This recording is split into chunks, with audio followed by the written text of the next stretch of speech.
Hello, film fans. Welcome to the Film vs. Film podcast. My name is Martin Harries, your host, and I'm joined by the film encyclopedia man, Boaz Dix. We are a couple of filmmakers on occasion, but mainly can't stop yapping about movies. On this podcast, every episode we pick a topic from a film that's coming out at the cinema or on VOD.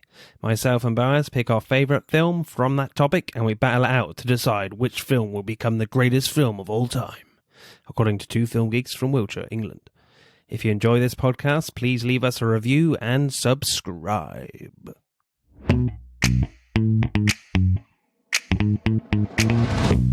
Hello, and this week we are talking... What the fuck was that? Yes, we are talking martial arts films. We're talking stroke movies. Medical dramas. What the hell was that, man? Yes, you need to see a doctor. I mean, that's Bruce Lee, clearly.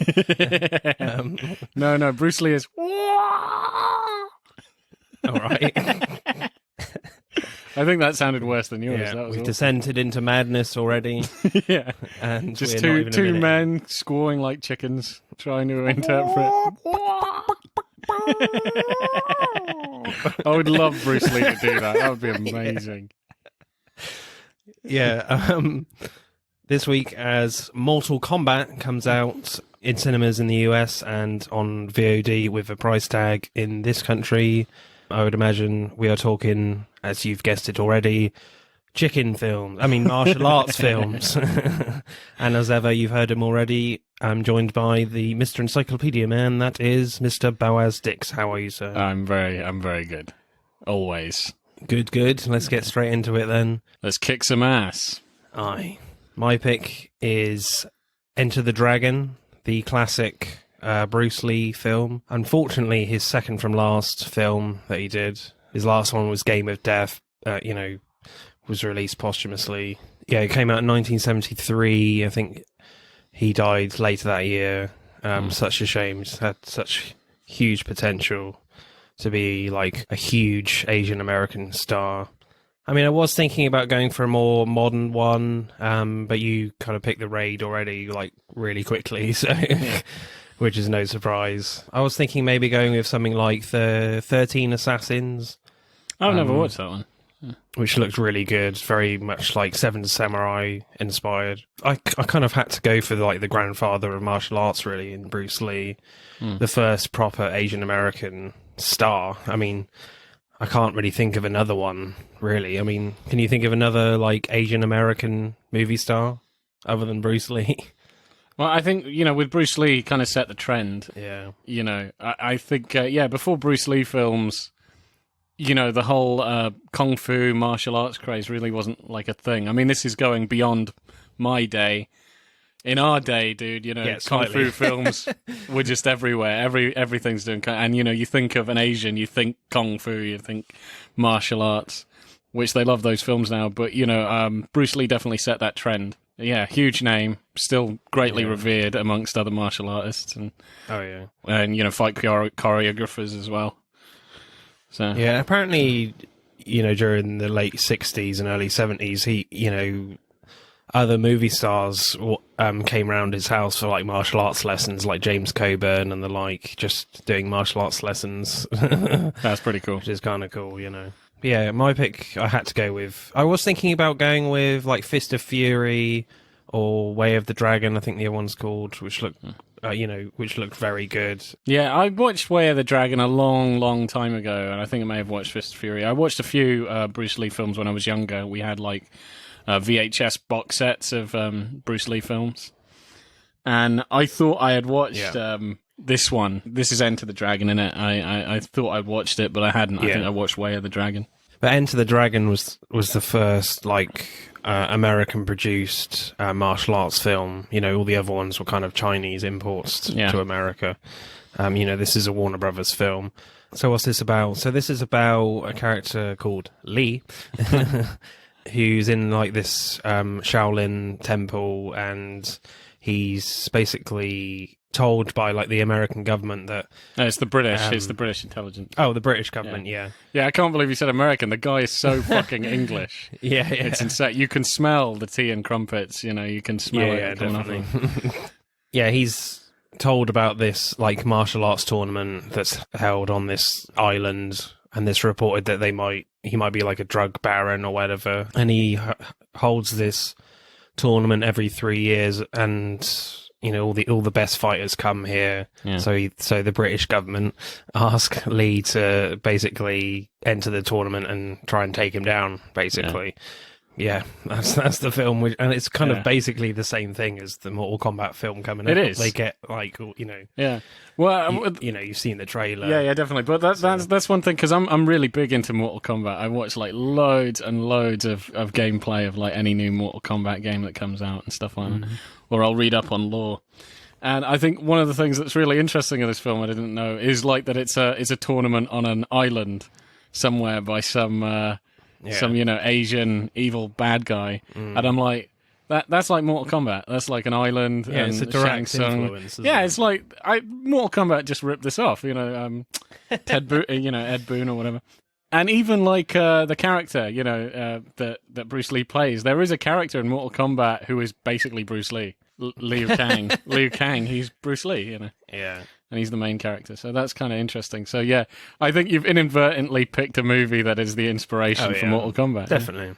Yeah, I basically picked this one because it is the grandfather of all martial arts films, really, for Western audiences at least. Yeah, definitely. I love I kind of like the line where they're explaining it to him, because this bad guy on this island, Han, which is another just stereotypical Chinese name, Lee and Han. It's probably the only names that they knew. He used to be a Shaolin monk at their temple, so his grandmaster is like, the British are asking us for this thing. We should do it because this guy kind of betrayed us. He's like, okay, fair enough. And also the guy's right-hand man is responsible for like his sister's death and stuff. So there's like I assume he's Irish, which is kind of weird, but what the O'Hara. Yeah, it is. It is. Yeah, he doesn't even talk, but he's got like. Yeah, he does look pretty. He's like red-headed. He must be an Irishman. It's just funny. His like, his right-hand man is an Irish. Yeah, he's an Irishman, Irish kung fu guy. Funny. Yeah, he's a master of lepra kung fu. I don't know. That was horrible. Anyway, moving on. Yeah. Cut that out. Nope. Directing then, what did you reckon about the directing style, or any good scenes that you liked with the camera? I mean, I don't know. It's just one of those films where it's just, it feels like it's of the period. I mean, like, I like any kind of close-up with Bruce Lee to just show his, like, he's ready for shit face of just like... It's ridiculous, like, emotional expressions all over the place. Yeah, definitely, yeah. I like, actually, when he kills O'Hara, because, when he jumps on him and everything slows down, he's like, rah, because O'Hara is, like, a really poor fighter, like... Bruce Lee is just kicking the crap out of him, and he starts cheating. He's like, breaking a bottle to try and like bottle him. Do you know what I mean? Attacking him from behind and stuff like that. So when he tries to bottle him, Bruce Lee, bam, knocks him down, and then it's slow motion. Jumps on him, but feet first on his chest, and then twists his feet, like breaks his ribs. It's just zoomed on his face, and like just the look of, because he's like. Making that ridiculous noise, but he looks like, I don't know. He looks like him shat himself. Yeah, he does. Yeah, quite frankly, it's tension, and just like. But also kind of at the end, it looks like he's kind of a little sad or whatever, or kind of reliefly sad thing. Yeah, an incredible fight there. Just great, like slow motion bits there, and Bruce Lee has this incredible. Slowness and stillness, and then he just takes him out in like one blow, just before he, loses. Yeah. And he does that incredible like flip in slow motion, that kick flip, incredible. Not many other people can do that. I don't think. I like he does that playfully even at the first fight. When you first meet Bruce Lee, he's training with the Shaolin and beats up this Shaolin student fairly easily. Yeah. And then, just like as a celebration thing, like they raise their hands and he just does a backflip over them. You're like, that's cool. Yeah. That's pretty cool. But I really like that, actually, opening fight, because it basically just shows off what martial arts means to Bruce Lee, because you've got a bit of boxing in there, you've got kung fu, obviously, and wrestling. It's just all you know, mix of fighting styles, which, you know, I remember there's many documentaries about Bruce Lee, and there was one saying he was very fascinated by boxing and he studied boxing a lot. Yeah. Not just like traditional karate or whatever. Yeah. He made his own martial art, you know, based on practical ways of fighting and you know, and boxing and stuff like that. But yeah, so anything else I quite liked. I like the mirror scene. The mirror scene is a great finale. That was pretty awesome. Oh yeah. I think, you know, anytime it has, you know, something happens and it goes on to, I don't know, the look of shock on certain, you know, characters' faces when something happens, and then boom, cuts to them. It does that quite a lot, and I think that's quite effective. I quite like the little flashback scene where Lee's sister is being chased down. Yeah, by that was good. O'Hara's men, which I assume is like the harbour streets of Hong Kong or somewhere. It's a great mix of like long lenses and wide shots, you know, over bird's eye view, you know, wide shots. I quite like that. But then she gets kind of like cornered in this warehouse building. And then she decides to kill herself. Yeah. You know, with this piece of glass, and it's kind of like a POV shot of her stomach, and you see O'Hara in the background as she stabs herself. Yeah. And I think that kind of shot just gives that situation a bit more suspense, I guess. Yeah, a bit more definitely. suspenseful moment there. Yeah. And they use that shot again, that POV shot, when Lee is about to fight O'Hara, you know. So there is emotional stakes there for him. Yeah. So it's just not just a big beat 'em up. Yeah. Basically. Yeah, no, I agree. I actually did like that shot of a POV of her suicide. I thought that was pretty good. And yeah, and then they used I think she could have taken some of them. You know, before she decides. Yeah, maybe, but I think she would have eventually lost, like, you know. And I think they were more than like, because the fact that her fighting them started because they were fondling her. I think they probably would have raped her. So I think more than likely it's implied that they would have probably raped her. So you know. I do have some questions though in this film. One is, what's with all the suitcases John Saxon's character has, Roper, when he comes on the boat? I'm just like, he has a boat full of suitcases. What are in those cases? I have no idea. Just probably It's very odd. Yeah, I know. Maybe just changes of. I would say changes of clothes, but the only thing they bloody wear when they get on the island are their robes. Yeah. Maybe he needs a new robe like every day, every hour, yeah, because they're not there that long. It's ridiculous. Yeah. That was really interesting seeing him for the first time, like playing golf. And you think, who's this guy? Then he gets cornered by three guys who are demanding money. And I'm like, yeah, this guy's going to die. And then he does like three. Yeah, that was kind of... three, roundhouse kicks. Yeah, I do feel like in some of the directing, they are hiding John Saxon's ability to do these kicks and things. Yeah. He does get there at some points in the fights, but I think there's one where he's fighting. I can't remember who he's fighting, but there's a lot of like close-up shots around him, just like hiding his pratfalls and things. Yeah, you know, just hiding his ability for martial arts. Well, is that the one where he gets his friend to do a bet on him? Yeah. I think so I thought that was quite funny because he's just getting his ass whooped, and because he even says previously to the guy, "Bet on me." 8-3 odds or something like that. So you know that he would get a big payout, and his friend is like chatting to this guy, and so he's getting his ass kicked, and he keeps like keeping an eye on his friend till he manages to get him to 8-3, and he's like doing the hand gestures, and then the guy agrees, and then he stands up and just bang punches the guy, and he's out. He's like a couple of quick punches, and the guy's out. Yeah. I do still think they were hiding his ability. Yeah. But also, you know, there's not as much required of him as like Bruce Lee. You know? Yeah. He's probably like to the director, don't show me up in front of Bruce Lee. All right? Yeah. I think that maybe they were just kind of like hedging their bets. It's like, yeah, you know, Bruce Lee's big kung fu guy, what have you, but we need like a white American actor as well, just in case. Oh, yeah. Yeah, so we need a secondary hero. I thought he was going to be like a surprise villain, to be honest with you. Really? I thought he was going to be a surprise villain. Because he was so comfortable on that island and everything. I thought he was going to be like bad or whatever. And they do give him like whores at night, you know. Yeah, they do. Choice of whores, and he's like having a blast. He's one of the few people that is just having an absolute blast. Bruce Lee even, I think, confronts him about that. It's like, you know, like, what the hell are you doing, sort of thing. But he's like, yeah, no, it's great. It's great here. It only turns when Han kills like his best friend, you know, and then he does Williams. he tries to induct him, and he seems like, yeah, this is cool, selling drugs, whatever, man. Until like he sees Williams like hanging over like a water pit, and he's like, no, know, he's like, it's not, no, not you fucked up that now. Yeah. There are some kind of weird, funny bits as well. Yeah. I find it quite funny when Han arrives at the opening banquet and the two sumo wrestlers are like completely still and all the other entertainers are just completely still.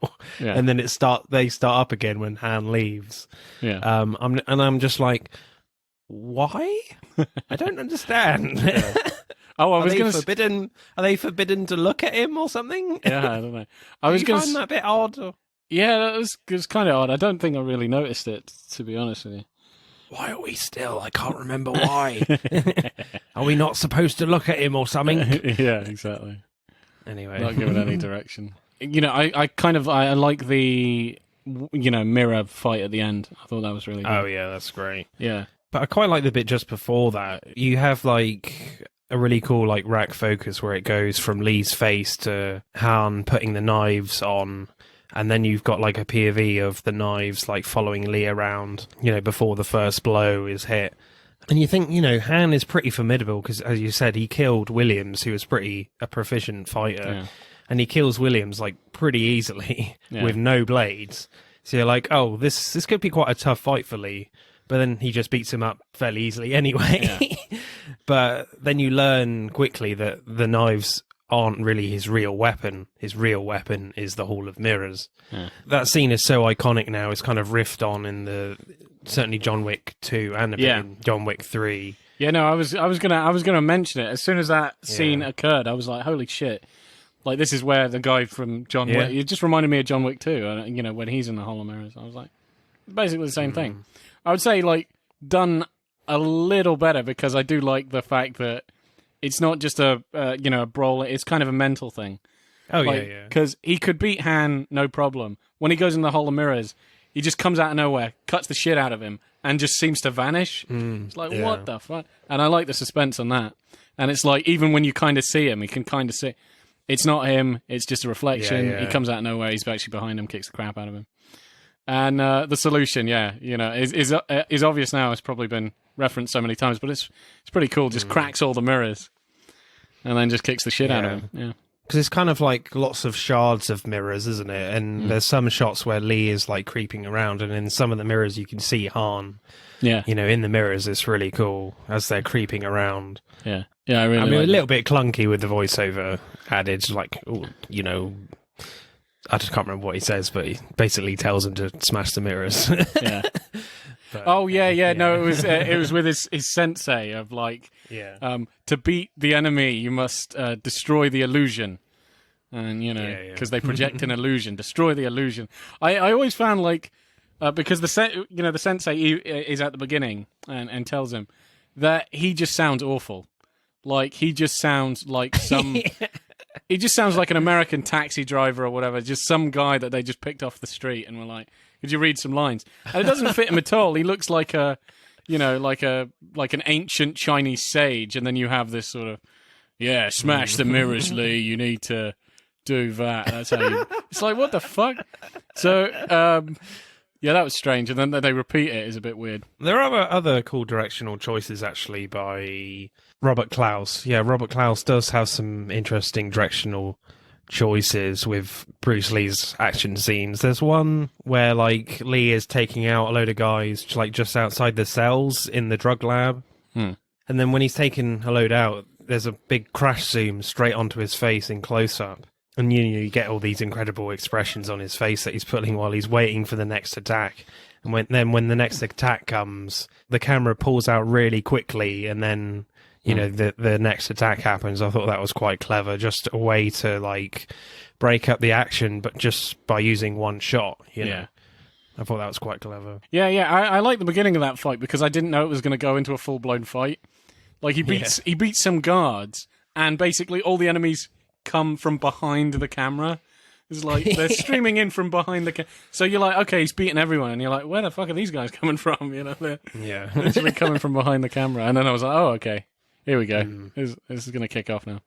So have you got a favourite shot at all? Or a scene? How Han actually died of, like, being pierced on the spear. Oh, yeah, that was quite cool. And, because he's on a false door that leads to the Hole of Mirrors. And he impales him on the spear that when they were fighting, they got a spear through the wall, and then he went through the secret door. And he kicks him onto it. And I just love as he leaves the room, just pushes the door open, and then Han's just spinning around with a spear in him. That was pretty cool. Yeah, I think my favourite's just that whole sequence, really, that the Hall of Mirrors fight. Yeah. It's just really I think the Hall of great Mirrors was really good, Yeah, iconic now. So, score Bowers for directing, what are you going for?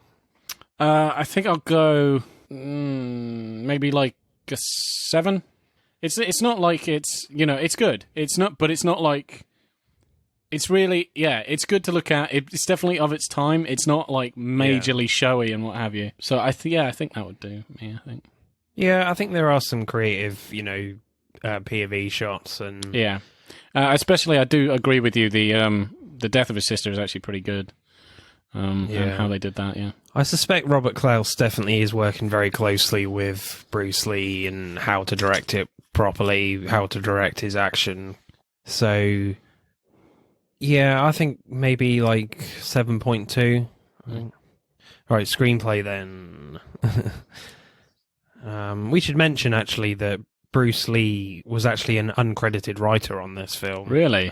So he's definitely helped with a lot of the dialogue to try and get across like what martial arts means to Bruce Lee. Yeah. I hope he wrote a lot of the badass lines.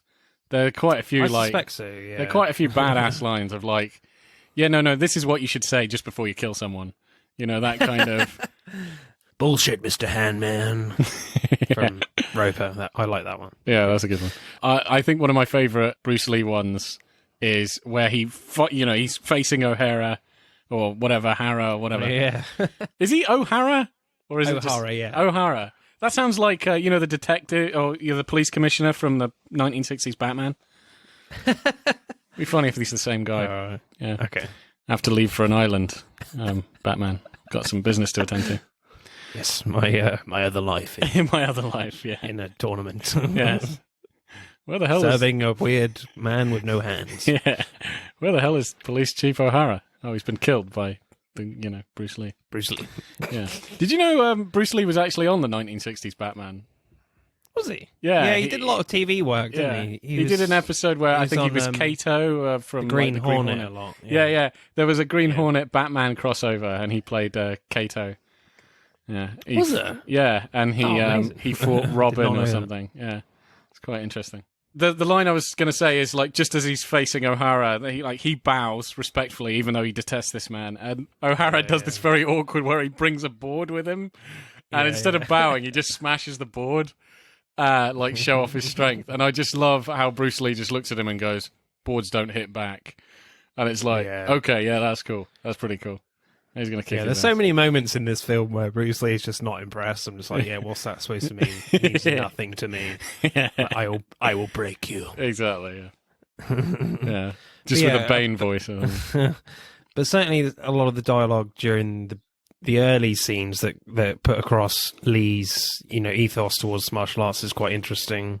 He's training a kid at the start and he says to him, "Don't feel. It's like a finger." I'm not doing the accent. I'm not going to do it.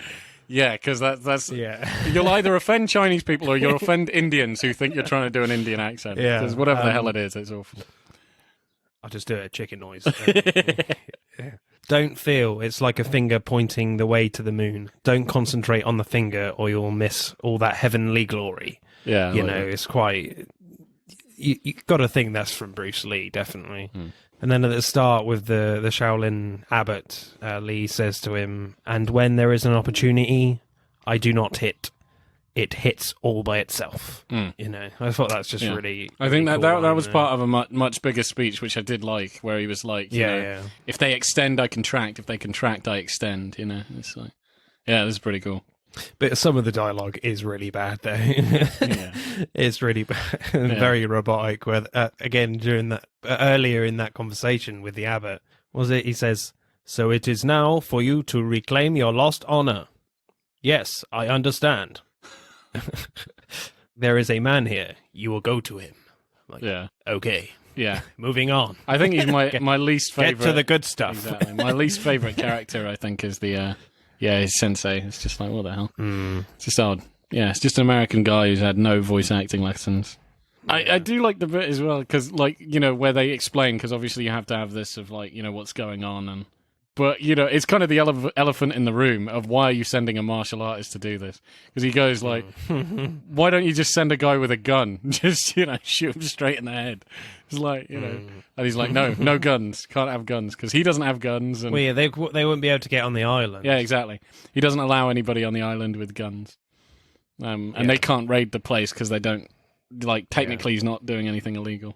I didn't really like the flashback scenes, to be fair, with Roper and Williams. I thought they were quite clunky and, you know, and just showed that they can beat some dudes up. That's it, you know. Yes, Williams does beat up some racist cops, but that's about it, really. I don't think it adds anything to their characters. No. You know, you mentioned it, you know, they Roper just roperly, as you could say, you know, takes out those goons on the golf course. Yeah. As you said. But yeah, I don't see why you need that. But I think it's to try and make you care about, like, Williams dying. A little bit, I think, I don't care about Williams dying.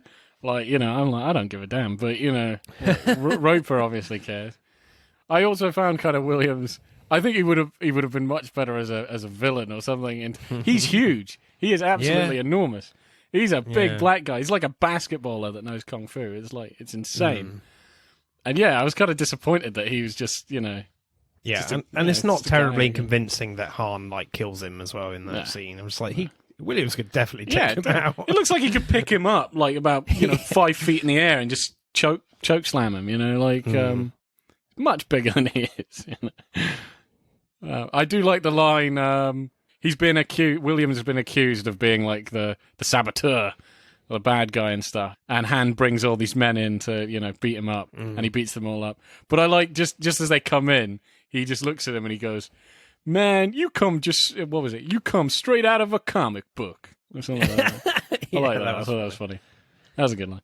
Yeah, I like the scene where Han is talking to Roper and he puts his cat on a guillotine that looks like a guillotine, and he kind of goads him to save the cat, you know, or, you know, because he might cut his hands off while he does it.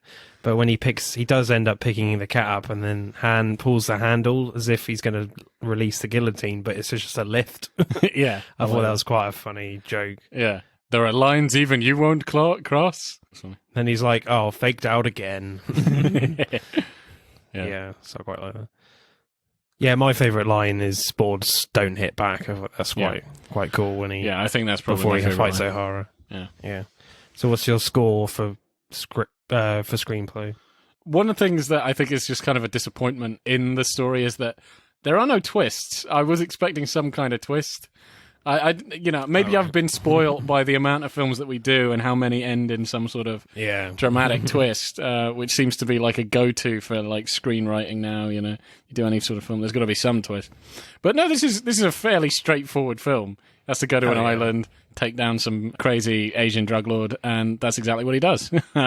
Yeah. So I was saying, like, one of the things I thought was like a missed opportunity is I would have liked Roper because he's kind of straddling this line between good or bad, and he's a good guy at the end. If he was like a secret villain, I thought that would have been pretty cool. But well, I think, you know, bear in mind this is like Warner Brothers' first proper American martial arts film, so I don't think they want to take too many risks. With this type of movie. Yeah, I do kind of agree with you. I think it is not a risk-taking movie. It's fairly, you know, it's by the books. It's like it is what you paid to see. You know, it's a Bruce Lee showcase film with American money, you know. Yeah, definitely. So, you know, I like some of the lines in it. I do think it's a fairly basic film, though. I think I'm going to be boring and give it a 7.3. as you said, there's nothing really special with it. Actually, I think I may have overdone it there. I think I might have overdone it. Oh, fuck it. I'll just leave it there. Okay. I think I might have overdone my You can score. change it. Do you want to change it? Nah, it'll be fine. Okay. It'll be fine.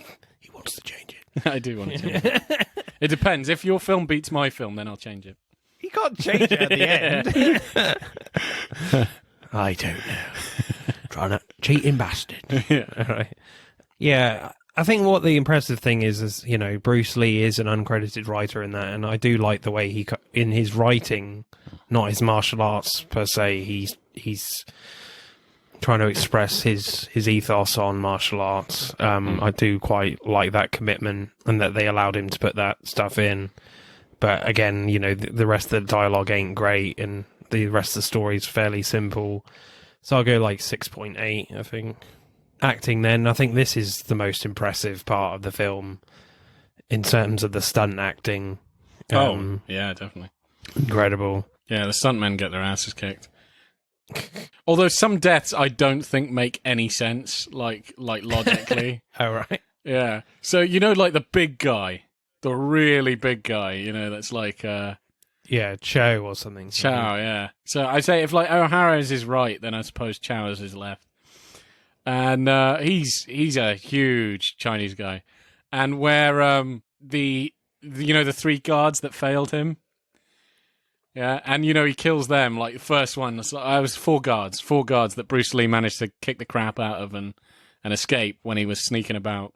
He breaks one of the ribs or whatever, lands on his chest, cracks his ribs. Okay, makes sense. Yeah, the other guy's like breaks a neck. Okay, makes sense. The other guy maybe breaks a neck. The fourth guy doesn't make any goddamn sense. He just picks him up, like, but not like a bear hug. He picks him up like he's cradling a baby. He like cradles him and then just like squeeze. To me, that doesn't look like it should kill you. Oh yeah, I get it. When he like snaps his back. Yeah. I didn't like that one at all because I was like the physics of it. How do you snap your back that way? You're quite bendy that way. I could bend my head all the way to my knees. I won't snap my back. And he barely did that. I just didn't really get the physics of that, you know. Not a chiropractor. Yeah. That didn't make any sense. Especially as he looks at Lee and like old badass, and then breaks his back in a way that just doesn't make any sense. Yeah, I didn't like that death. I thought that was silly. No, I agree. It's not. He should have bent him the other way around. If he was the other way around, like the back of his head touched his feet or something, like he's a lawn just chair. snapped him on his knee or something. Yeah, it just looked like I've cradled babies. I've got a niece. I haven't like snapped her in two, like doing that. Like Oh God. I'm just saying, like if cradling somebody is a deadly move, then I'm a child killer of epic proportions. Yeah. Yeah, that bit didn't make any sense to me. No. There's some great, moments from Bruce Lee. I like the moment when Han arrives at the banquet and he's like chucking apples in the air and his girls are like flinging these darts into the apples. Yeah, that was cool. And like Lee catches one and just like pulls the dart out immediately and he just doesn't look, he was like, is that supposed to impress me? I'm just, well, it doesn't. Yeah. It's just his look on his face is great at that point. Bruce Lee is basically, is it Shania Twain up in this bitch? He's like, that don't impress me much. No, yeah, he's got that in his head this whole film. He could probably do that, throw darts in apples in his sleep. Exactly. Yeah. Because you use your full hand, you fully extend. You can probably do it with his teeth. Yeah. There is kind of like a scary, creepy moment. Do you know the one I'm talking about? Where Lee is like sneaking around in the underground drug lab. Yeah. And he comes to these cells and there's a woman asking for help in this glass cage. And then there's another woman in another cage right next to her. I presume they're twins or something. And she's literally just like completely frozen, out of focus, like doing nothing, just staring into space. It just felt quite odd. Yeah, that's pretty dark. A bit out of place in the film, but just like really creepy. I was like, oh God, what the hell is going on here? I think you've got to be reminded that the bad guy isn't some like funny villain. He's pure evil. You Yeah, gotta I see guess so. the effects of it. Well, I mean, even when he was with Mr. Roper and he's shown him around, it has a camera look at like his slave workers and just one of the Yeah. guys who looks quite old and is kind of doing an intense look at the camera of like, yeah, I am really worn down. You're like, wow, yeah, this guy's horrible. All drugged up. Yeah, exactly. But let's talk about some of the stunts Bruce Lee does. Are quite remarkable in this film. We talked about that great like kick flip he does on O'Hara, but when he's got his shirt off in the drug lab, when he takes some people out, or a load of goons out, it's just incredible. And like I swear, Bruce Lee performs this like. It's in a slow motion shot where he literally takes two guys out one by one, kicking them in mid-air. It's just like, how the hell do you do that? Yeah, that was cool. There's no camera trick at all, It's I love also when amazing. he gets the sticks, and he is The nunchucks. Yeah. Well, first he has like two handheld sticks. Oh yeah. And he's just just like playing the drums with these people, and just kicking the crap out of them. And then there's the guy with the nunchucks, and he beats the hell out of him. And his nunchucks get twirled around, locked onto his stick, and so he's like, "Yeah, I can use this, kid. You don't know how to use this." And then there's like, Yeah, that incredible solo nunchuck thing. definitely. Just showing off there, very much. I saw a guy do that and then hit himself in the face with a loose. Ow. Yeah, must hurt. Yeah. Yeah, it's pretty difficult. But apparently Jackie Chan is in this film somewhere. Oh yeah, I've heard this. Was it? Yeah. I think was it in Jonathan? There was a Jonathan Ross show. It was in one of these shows Oh, yeah. where he was talking about he was in that scene as a stunt double or whatever, and he said he goon. yeah, he was a goon, and he said he absolutely loved Bruce Lee, basically worshipped him. He's like a god. And he said during that thing, Yeah. Bruce Lee did hit him like hard with the stick or whatever, Yeah. like bang. And did the take, kicks everybody's ass. And then afterwards came to Jackie Chan, who's like, "I'm so sorry, are you okay? I'm so sorry." And Jackie was like, "Yeah, I was fine. But because Bruce Lee was showing me attention, I was like, oh, it hurts so much." But yeah, it's a sweet, like, it's almost like a passing of the torch moment. The sad thing was, though, that Bruce Lee promised him he would be in all his next films. Oh. But obviously, sadly, Bruce Lee passed away. Yeah, favourite performance? Bruce Lee! Yeah, Bruce Lee. Yeah, without a doubt. I think that's the easiest decision in any film we've done on this podcast. Yeah, no, Bruce Lee is just leagues above everybody else. I like how his character is like, he's serious, but he also has like some humor to him, and I think Bruce does that pretty well. We didn't talk about it in the script bit. I'd just like to mention it. Do you remember that scene where, I just liked it, and I thought I should have added it to the script bit, where he's on the boat and there's this complete asshole who's just picking on people. Oh, yeah. Trying to show how he's better, was just kicking funny. people over. And he's like to Bruce Lee, he's like, show him all these moves. And Bruce is like, yeah, and so he was like, how about you show me your stuff then? He goes, there's a beach just over there. We'll take the boat. We'll go. Yeah, there's an island over there. We'll take the boat and we'll go out there. He jumps on the boat because he's like, there's not enough room on this boat. So he gets on the rowing boat, and then Bruce is like, he just leaves him there, just like ties him up, and is like, Yeah. they're just dragging Such a him across. dumbass, Yeah. really. I love that. Apparently he's supposed to be a New Zealander, apparently. Really? I'm like, oh, okay. I had no idea who that man was meant to. Well, they call him a New Zealander, I think. Okay, But I did not get that from his I accent. love that bit when he's just like, no. Yeah. But he's like throwing these punches just in front of his face, of Bruce Lee's face, and he doesn't flinch once. Yeah. If you look closely, he doesn't flinch whatsoever. Yeah. It's brilliant. So what's your score, Boaz, for acting? I don't know. That's going to be a hard one because I think the focus really is on Bruce Lee. Everybody else is okay, I suppose, or a bit cheesy, just like it's meant to be, kind of B-movie cheese. I'm gonna go like 7.1.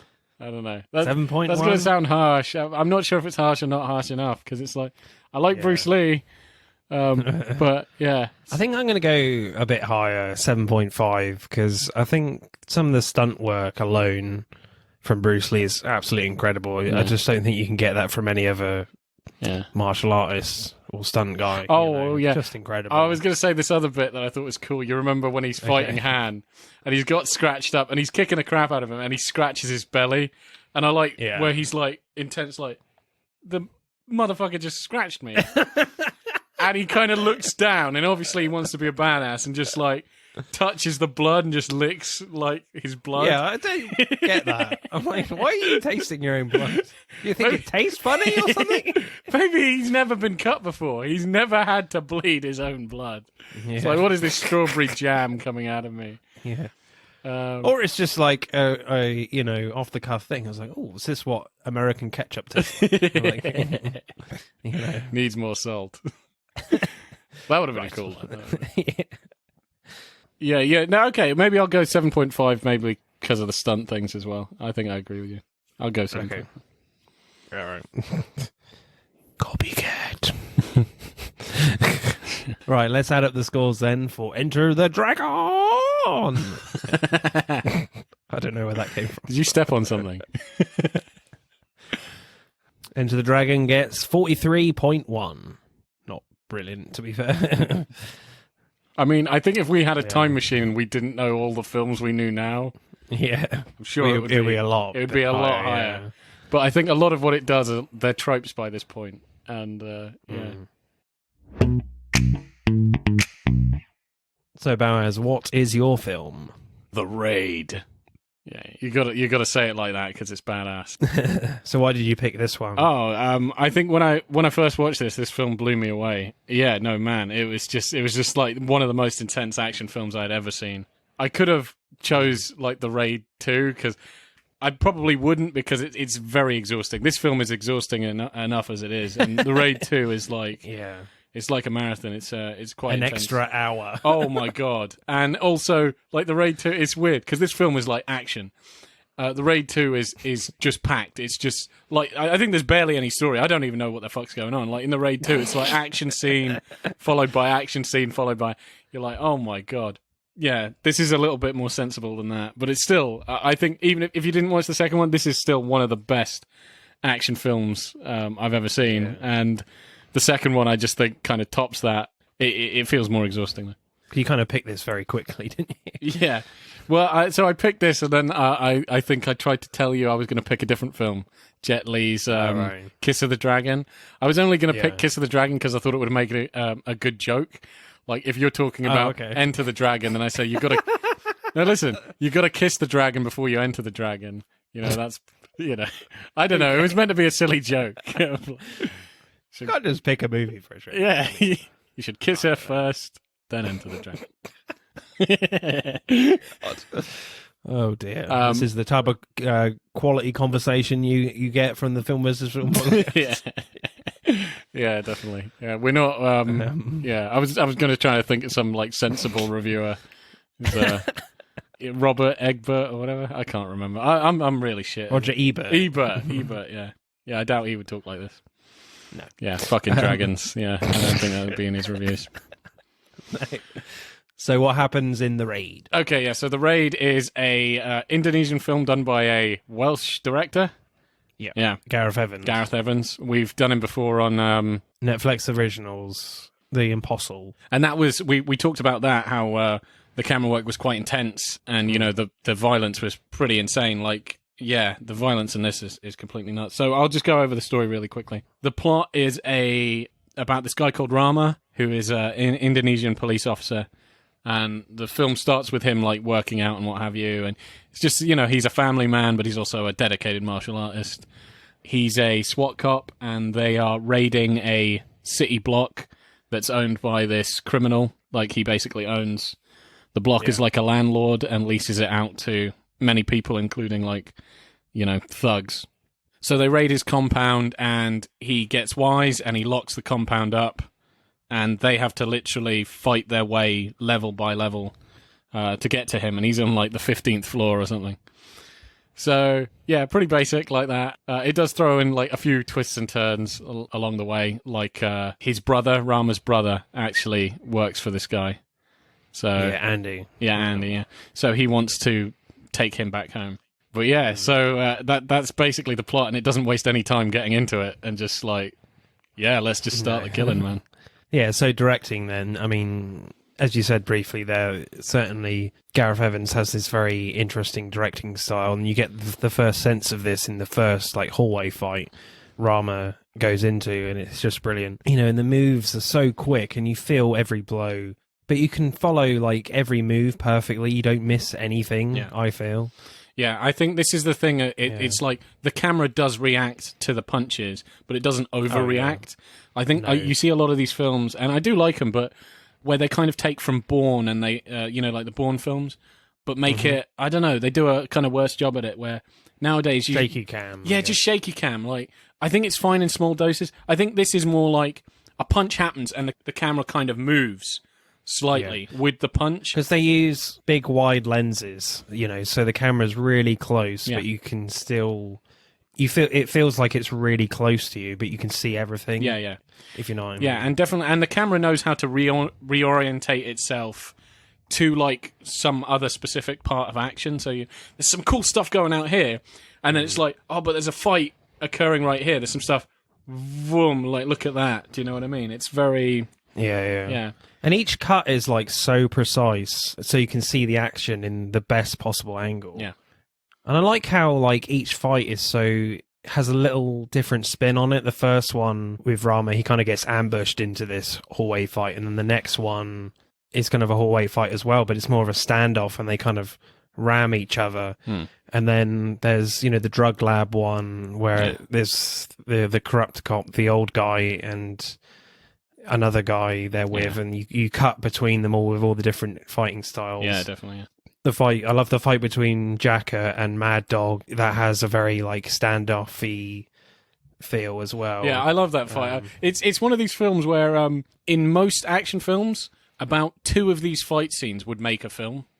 And then this film is like, oh, we blew our budget on those 2 fight scenes. It's like, you've got about 10 fight scenes or something, or I don't know. They just happen so many times. You're like, this is crazy. Like, it feels like you've watched about, this is like a series, a TV show's worth of fight scenes crammed into a movie. And each one is very impressive. It's not like, here are the good ones, and then you've got a lot of crap ones. They're like, whoa. Yeah, they're all really good. All really good. You're like, man, this film must have taken forever to actually shoot. Like, the setup, the use of the environment, the blood. You're like, good God, this is brutal. I hope none of the stuntmen actually got seriously injured. It does feel like some of them probably did. Yeah. I remember Gareth Evans talking about it, and all of his stuff he does. They plan it so meticulously, and they do a lot of previs, and they do so much rehearsal. They literally figure out for every single move, do it really slow and figure out every move where to put the camera. It's so meticulously planned out. Yeah. And it's amazing because it must be, yet it doesn't look like it is meticulously planned out. No, you are like it's such a weird thing to try and explain, but it seems like it's so much is going on, but it doesn't feel choreographed. It feels like you're like, whoa, these guys are doing so many amazing moves. I've never seen anything like this. Wow. But it doesn't feel choreographed. It does feel like just 2 people kicking the crap out of each other. I like even when like the action all begins where they know stuff is going wrong. So, I'll do like a slight overview of, just kind of the intro into like stuff going wrong. Yeah. So they take the building and it's fairly easy to start with because they're trying to be stealthy. So they're taking down people stealthily, garroting them and knocking them out and, cornering. Yeah. I like where they get a lot of the guys in the beds. And one guy shits himself as they cuff him. I thought that was quite funny.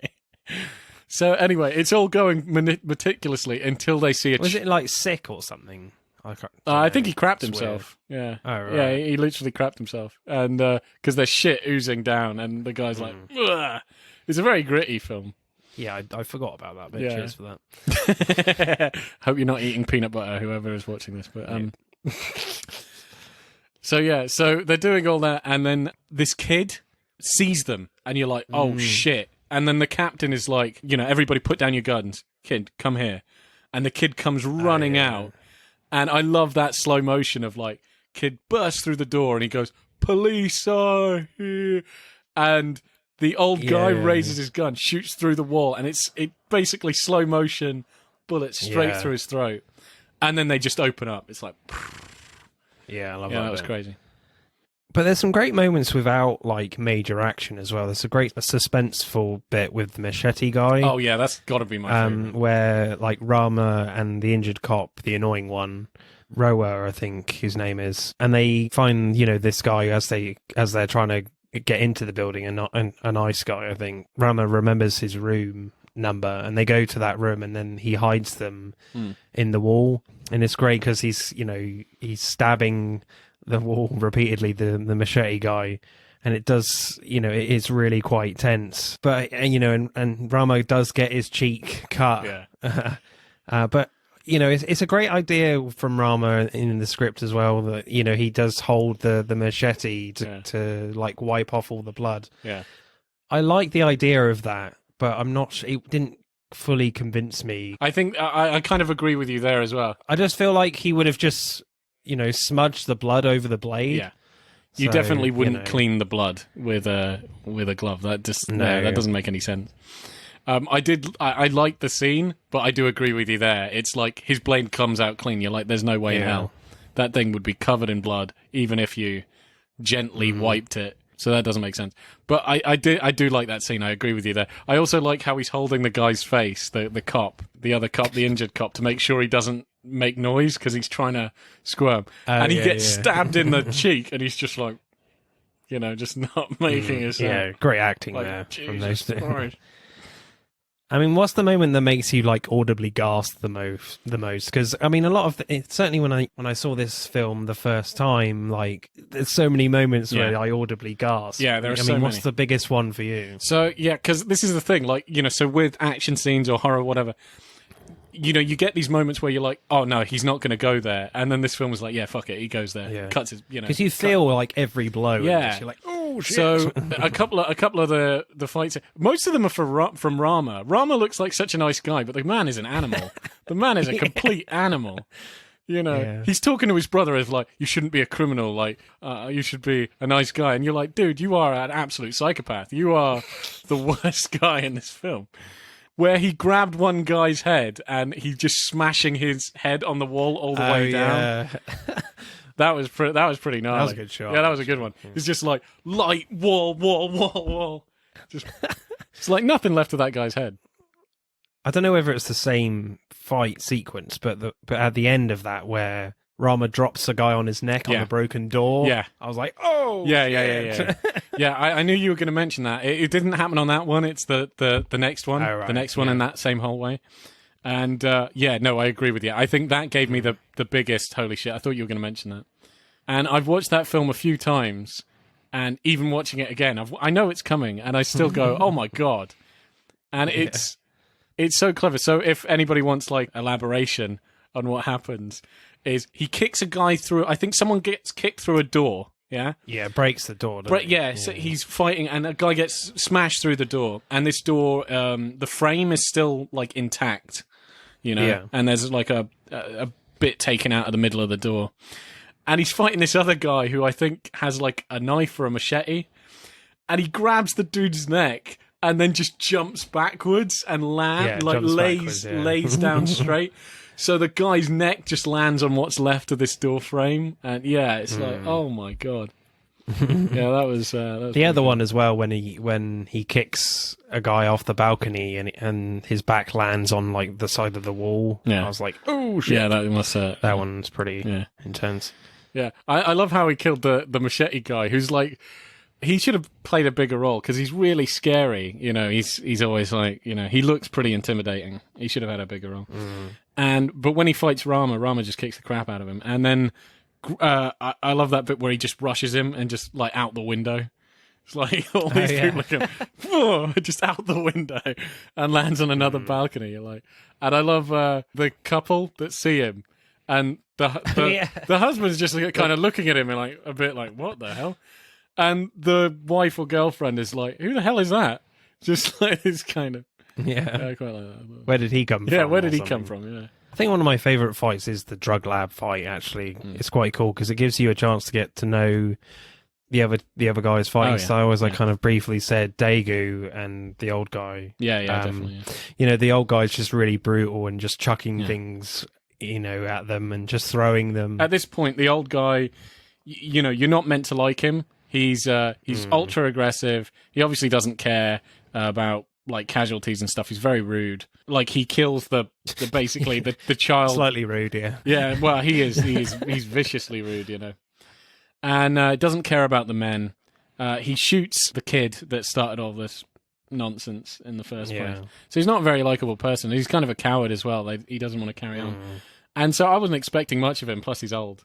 Yeah. And then, when it's like, we have to fight our way up, and then you just see this old guy just kick the crap out. It's just like lobbing chairs at people. He definitely holds his own. Oh, yeah. Yeah. But he beats that guy up and just drops a drawer onto his head. Like, just pulls it out. Bang! You're like, wow. This like, the other two, they're definitely, like, use the environment in their favour a little bit, and Daegu uses a lot of elbows a bit more, and whereas Rama just uses everything, you know. Well, Rama is like, he's like the traditional, I wouldn't say traditional, he's quite anti-traditional, but he's very fast, and he's like that kind of guy. He just punch you like a lot. Yeah, and I love all the whip pans that they go from each fight to each fight. It's just really well done, and the music's really cool as well. Really awesome. You know, it kind of builds up brilliantly, and it's really in rhythm with the action at the end with Rama on the table when he takes him out. It's just so in rhythm with each other. The action and music, it's just really cool, that bit. Yeah. You know, one thing I would say in this film: don't stand next to a window. Oh no, as well. No. You're gonna die. Yeah. Either a bullet's going to come out of that window, or you're going to go through that window. Yeah. Like, I think one of my favourite sequences actually is the opening battle, and it's not a fisticuffs battle; it's a gun battle, and I just love the way it's constructed, where like they're in like the corridor balcony bit, and they're all in darkness, and one of them notices like a door handle is opening, and there's a little great shot that takes them from the cops to the floor above them on the balcony. It's all in darkness, and it kind of tracks up to them, and then when you get light to them and you see all these goons ready to shoot them, and then that was good. And then when the guy sets off the shotgun in slow motion, you see the gun barrel just glow, and then all the cops light up, and then and the goons shadows, see them all and just shoot them all, and it's a really great sequence. That was a really good shot. Yeah, I can't believe I missed that, but that was really good. I did like that. Just really cleverly directed, and great use of light, with the gunfire, and the sound effects of the gunfire is amazing. It just really had great depth. If you've got really good speakers. Yeah, it feels like the guns are going off in your room. Very, very intense. So you got a favorite shot? I do really like the one you just mentioned. I think that might be up there. That is a hell of a good shot of, the, as you said, the shotgun light just illuminating everybody in a sort of slow motion thing. That was really good. Where the kid died as well, I thought that was a pretty good slow motion death. Yeah. A lot of the things I would say is like, the choreography. There are a lot of scenes I like, fight scenes. What's your favourite fight then? What's my favourite fight? Oh man, there's so many that are so cool. I think what I'll zero in on... Oh, okay, this is a good one. This doesn't have Rama in it, though. But I think the first time Mad Dog fights that guy one-on-one... Jacko, yeah. I thought that was really cool. One, because that guy, he's the captain. And so... Yeah, he's like the sergeant. The sergeant or whatever. So he's in charge of the team. And so I felt, you like him. He's a nice guy. And how they get split up, in the fight. And Mad Dog pulls a gun on him, and you're like, okay, he's screwed. And then Mad Dog's like, get up to the left. It's like, in this room. Yeah. And then he just puts the gun down and is like, come at me, bro. So that was really intense. Especially, you're like Mad Dog kind of lives up to his name. The guy, the sergeant is much taller than he is. It looks ridiculous where he's like, I don't need this. I think you do, man. But he kills him. That was a hell of a fight. I think you're trying to get to it, but I love the way he explains why he loves using his hands or kung fu or whatever instead of using guns. And he says, I never really liked using these. They take away the rush. Squeezing a trigger, it's like ordering takeout. And I'm like, it's a great analogy, but my God, what are the takeouts like that you take? I'm like, they must be spicy as hell. No. But yeah, You know. but he does like Mad Dog beats him like he's going to like a bad guy thing. But man, the sergeant does. It's such a good fight. You're like, and you're like, yeah, Mad Dog is crazy. And he's just got blood all over his face, and it's just such a hell of a fight. It's really intense, and then he kills him, and you're like, oh damn. They do try and kind of replicate that a lot later. And I think thematically it's cooler. I don't think the fight might be as cool, but it's really cool where Mad Dog takes two of them on at the same time. Oh yeah, that last fight is incredible. We'll get onto that in acting. So score for me then for directing, I think it's really quite exceptional. I think Gareth Evans was one of the best action directors around right now, definitely. So I'll probably go like 8.6. Yeah, I think that's fair. I think I'll go like 8.8 or something like that. I think the remarkable thing about like these films, I've watched the Raid ones. I need to watch more of his stuff. Even when we watched Apostle, is just it looks glorious. It just looks, all the action. It just looks beautiful. You're like, man. Even when it's gory as fuck, you're like, wow, this is amazing. Yeah. Have you watched Gangs of London yet? I've heard people talk about this. This is also Gareth, yeah. Yeah, his first TV show. Yeah, I gotta watch that. Episode 5 is ridiculously intense. You need to watch Gangs of London. Yeah, man. Brilliant. I've watched all 3 of the movies I've watched of his. I've loved them all. So yeah, I'll definitely. Yeah. Right, screenplay then. I kind of like how this film opens. It's a very quiet opening to like Rama's morning routine. He's just exercising and talking to his pregnant wife.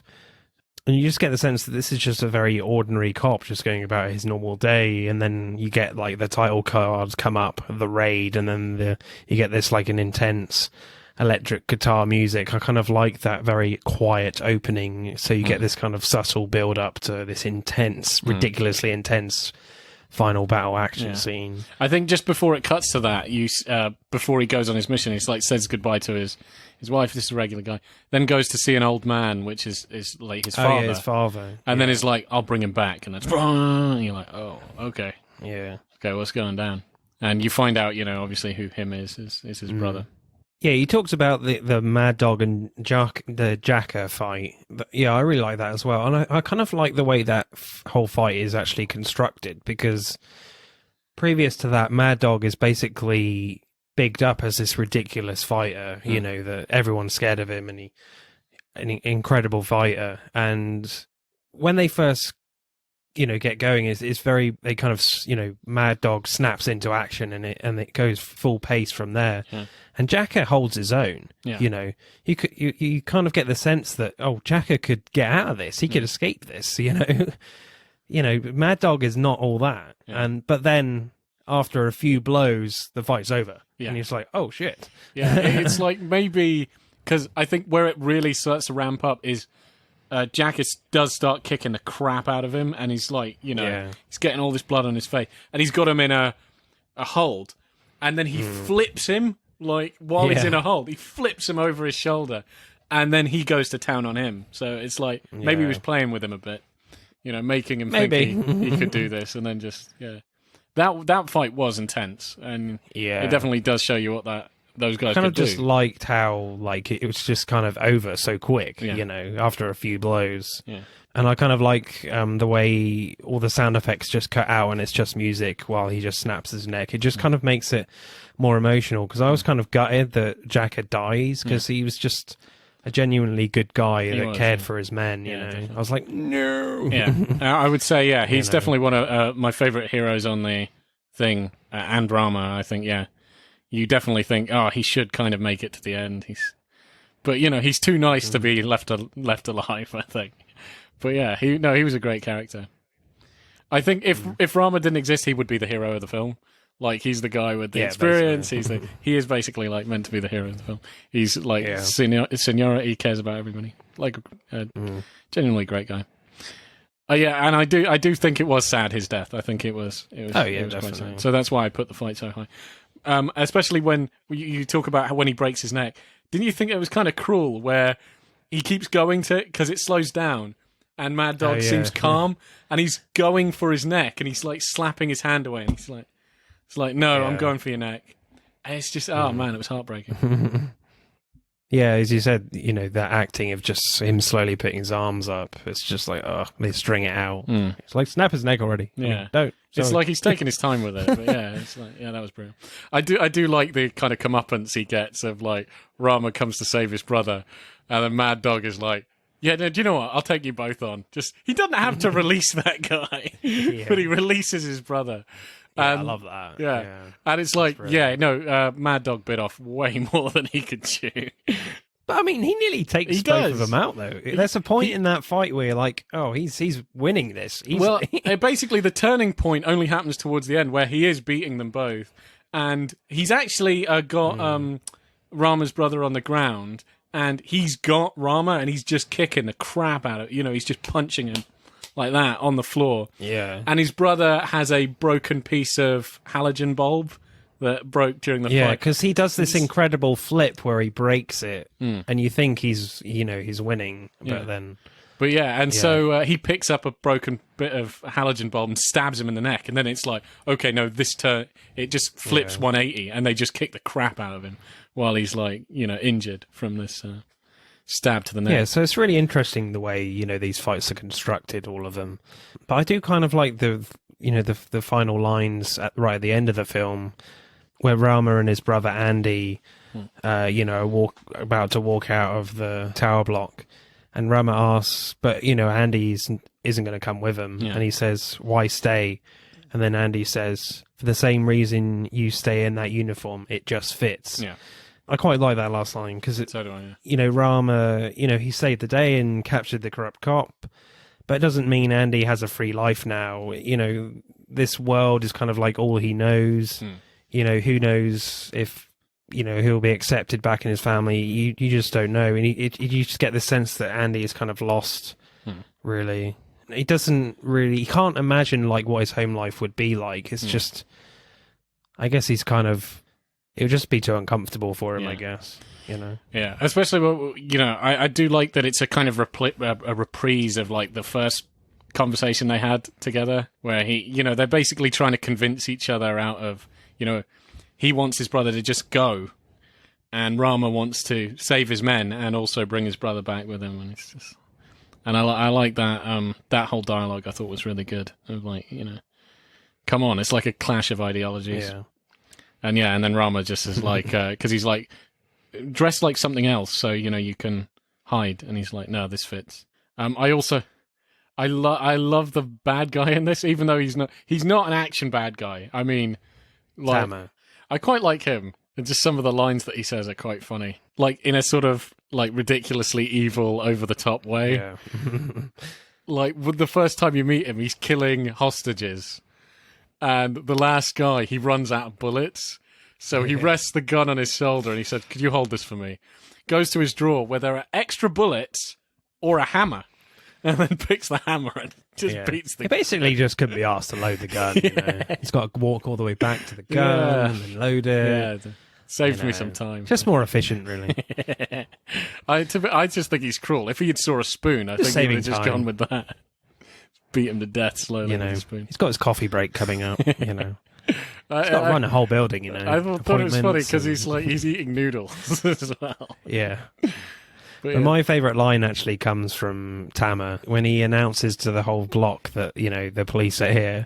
Yeah. And it's quite long, but the bit I liked in that little announcement, he says, "So in the interest of public health, should you help rid this building of its recent infestation, well, then you consider yourself a permanent resident, free of charge. You'll find these fucking cockroaches on the 6th floor. Now go to work, please. Enjoy yourself." Yeah, that's cool. I do like him because he's so over the top evil. Yeah. But he's quite funny. I like also when he finds out that Rama's brother, is it Andy or whatever? Yeah, that just sounds weird for like an Asian film where the guy's called Andy. Well, it's with an I, It's I with think. an I. Okay, fair enough. So yeah, it's not like Toy Story Andy. No, definitely not. No.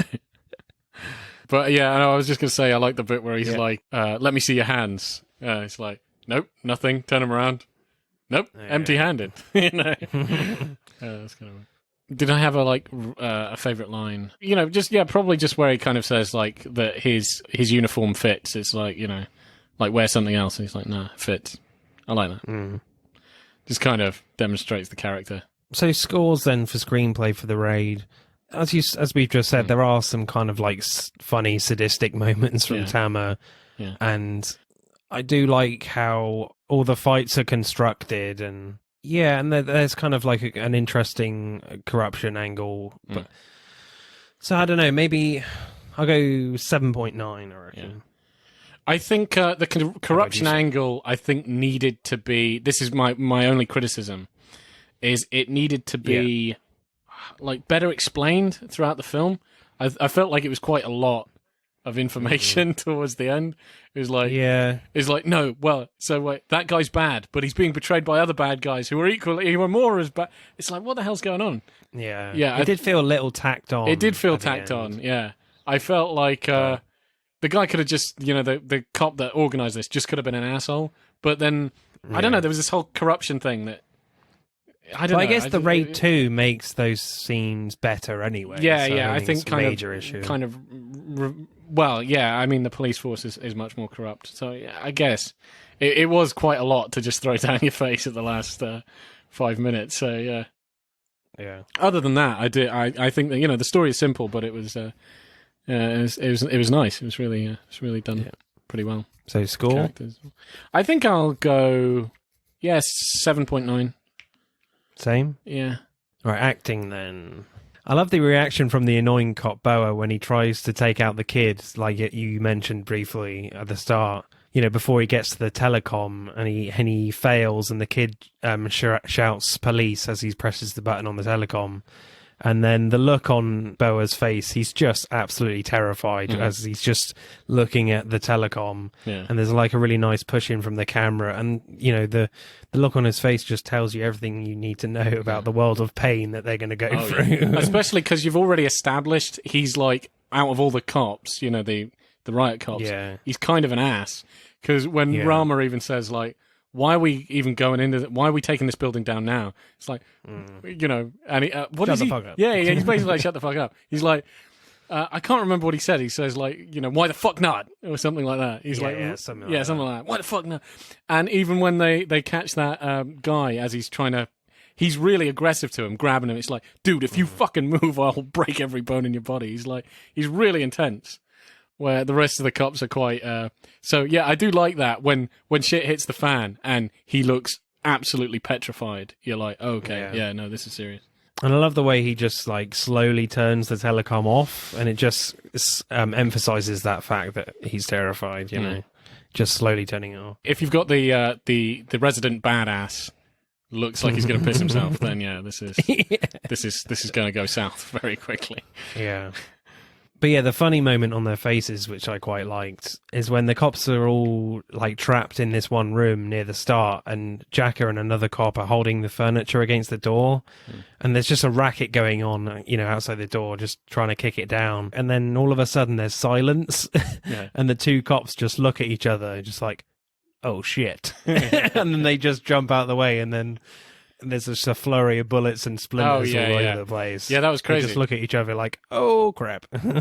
Oh, there was one bit where, was it Bo or whatever? I love that. That was really good. Actually, this should go on directing. I completely forgot about this. Where they're trying to make a hole in the ground or something like that. And the guys are shooting from the ground. And I think Bo gets shot in the ear or something like that. It's like, yeah. It's like it goes through the ground and boom. And I thought he was killed. You know, I completely even forgot the plot of the film, and I thought he was dead. And like everything starts buzzing. Yeah, like the noise goes, starts ringing because he's got his ear blown off. Yeah, I love the acting moment from Boa. It's kind of weirdly funny, but during the first hallway fight with Rama, it cuts to Boa just like crawling along the floor, and he gets to one guy, grabs the knife, and just stabs him several times. I just find that weirdly funny. That he's just in intense pain, and he just feels the need to just crawl up to this guy and kill him. When Rama is basically just taking everyone out. Well, but even the guy that's on the ground, Rama is beating him. He's nothing but broken bones at this point. Yeah, he still stabs him to death. He needs to feel helpful, I think. The final fight, we need to talk about that more. My God, it's just incredible, that fight. I don't think I've seen a fight as good as that in a long, long time. Just the amount of moves they have to learn is quite extraordinary. Yeah. I think there's more fight moves in that whole scene than there is in the entire film of Enter the Dragon. Yeah, quite frankly. Yeah, I do think so. Because you're like, Enter the Dragon, you go backflip kick and like, you know, the spinning Fight's kick. Over. Yeah, and it's like back spinning kick and, you know, smack in the gut. They do all of that like 100 times plus like thousands of moves more. You're like, whoa, this is insane. And these aren't simple moves either. No. They're not simple. No. I mean, there's moves that involve all three of them with throws and flips. It's just incredible. Yeah, no, this must have been a bitch to learn. And I just did get the feeling that it just goes on and on and on. And it's like, when is this going to end? You know? Yeah. You're like, these guys put the kettle on too. You're like, come on, none of these guys can be standing at this point. Like, I think their muscles must. Yeah, be I shot. did. I mean, certainly when you watch it over and over, you're like, how are they still getting up? Yeah, you're like, especially Rama, exactly. who's been through ridiculous amount of pain. Yeah, Rama's been through about like 5 or 6 fight scenes until the last fight scene. You're like, nah, man. No way. Yeah. I would say if you can't like suspend your disbelief. But at the same time, I don't really care. I just want to see it. It's great. Oh, I don't care. I think it's amazing. I think I would recommend anybody to watch the second one as well. It is more of an endurance test, but if you think this is like ridiculous, the other one is like, it's just insane. But I do think it's a shame that they do cut away. It's not all in one sequence. They do cut away to the old cop, the corrupt guy, and Ragu. But other than that, it's an incredible fight. Yeah, definitely. Yeah, no, I do wish there was no interruptions. That would have made it a lot better. So what's your favourite performance then? I think the thing is, I wouldn't rate Rama as like... He's one of my favourite characters. He's the main character here. But he's like just a tank. He just kicks the crap out of people. But like acting-wise, I think there are better actors than him. You know, some of these guys are better actors. I'm trying to think like who I like a lot more. The sergeant, I liked him. I thought he was he's quite a good. I thought he was a good actor. Yeah, I would say Jacker is my favourite as well. You know, he has this very, very much a authoritative performance, and you do feel gutted that he dies, and he definitely holds his own against Mad Dog. So I'll go with Jacker, I think, as well. Right, I'm going to go with... I think because the stunt work is just incredible in this film, I'm going to go like 8.3, I think. Yeah, I reckon I think I'll do the same. I'll go 8.3. Right, let's add up the scores then for The Raid. The Raid gets 49.8. So The Raid wins this one fairly comfortably. I think we kind of knew that going in. Really. So that's it then for our martial arts episode. Next week, as Stowaway, a science fiction film, comes out on Netflix, we're going to be having a look at space films. So that'll be interesting, our choices there. As ever, Boaz, you have been rather good. Rather? See you next time. Rather okay, incredible. Thank you. That's better. All right. See you next time, people. Bye. Bye. That's it for this week's pod. Thank you for listening. We hope you enjoyed it. If you would like to find out more about the podcast or suggest future topics for us to discuss related to upcoming releases, let us know on Instagram at Film vs. Film Podcast and on Twitter at FVF_podcast. Remember, please subscribe. Pod signing off.